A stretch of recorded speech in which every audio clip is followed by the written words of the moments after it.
Welcome to the Forge. Today, I'm walking you through one of the most important steps of the bladesmithing process, tempering. The sword I have here is a W2 blade, which I have already heat treated, which means it's been brought to critical temperature and quenched.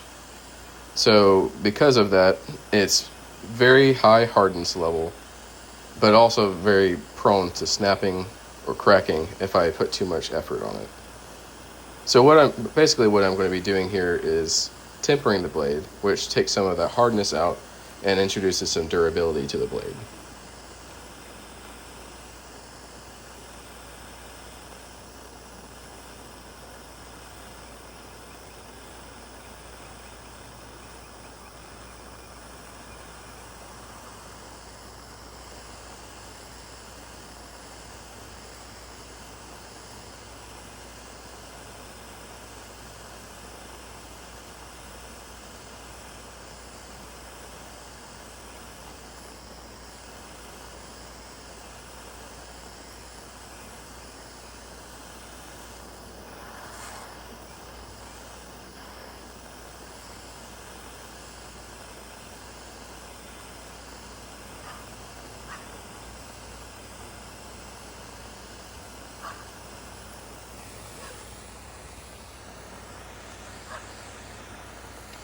Typically, when I temper a blade, I stick it in a heat-controlled toaster oven. But unfortunately, this blade is 26 inches and will not fit in the regular household toaster oven I have. So I'm doing it manually with a process called torch tempering. Now, torch tempering requires quite a bit more control, as opposed to something like an oven, where the heat is a consistent level across the entirety of the blade. I have to manually watch and go through all the color changes of the temper lines. So as you can see here, the steel is actually changing color from the heat. I am shooting for a light straw colored on the edge of the blade and a blue or purple on the spine of the blade, which means that the spine will still be soft while the edge is hard and will retain its sharpness. So you can see here I'm kind of working the torch back and forth, trying to get a consistent heat across the blade.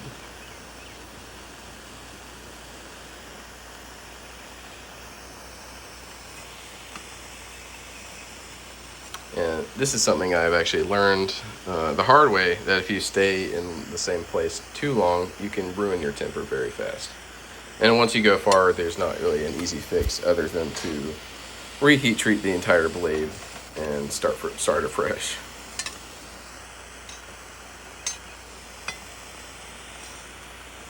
As you can see here, I'm focusing the heat on the spine and not the edge, because heat rises. Doing it spine facing up allows me to have more control over the heat traveling through to the edge. And because I want a tough, soft, springy spine and a hard edge that retains its sharpness. So you can probably notice the colors changing here on the camera. In person, it's slightly less pronounced. But once you start paying attention, you can actually track the heat moving through the steel, and that's what I'm trying to pay attention to. So not where I'm at currently, but also looking ahead further down the blade.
At this point, I'm trying to stay consistent with my heating of the blade.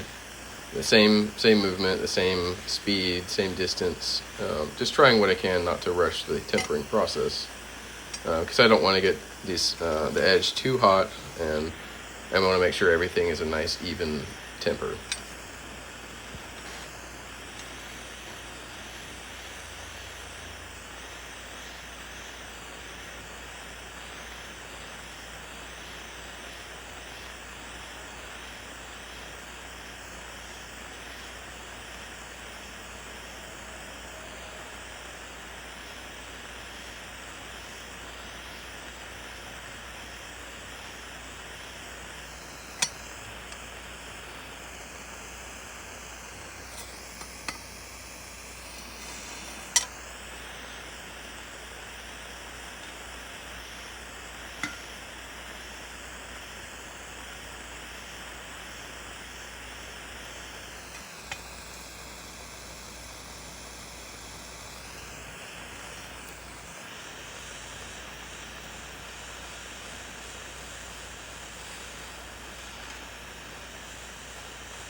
At this point, I'm still just about halfway through the tempering, at least for one pass. Now, as I said, I'm just trying to stay consistent here, keep the spine blue, keep the edge a nice, straw color, almost gold color. That way, like I said, it keeps the spine soft and flexible, and the edge is hard and retains its sharpness.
You can actually see here where I let the edge get a little bit too hot and it starts going to a purple color. But because it's purple, I think it's probably fine for one pass through of the temper cycle. I'll be more careful on the next temper cycle.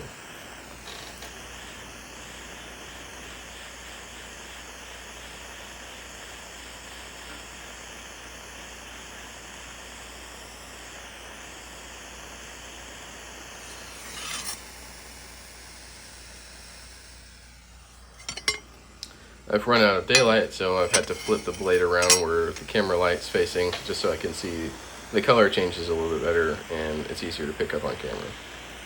And same process, same method, things changed, it just, swapped around the side.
All right, not too much further to go now. As you can see, I'm just trying to blend in all the heat together so that the spine, once again, is soft and the edge is a nice straw color.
All right, just a little bit further to go now, and as you can see, we're at the tip of the blade. So, which means that the tip still needs to stay that nice straw color, and I'm going to kind of cap off the spine portion here and just let everything run into the straw color very shortly here.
Watching these colors change is actually a very interesting process. It's kind of therapeutic in its own way.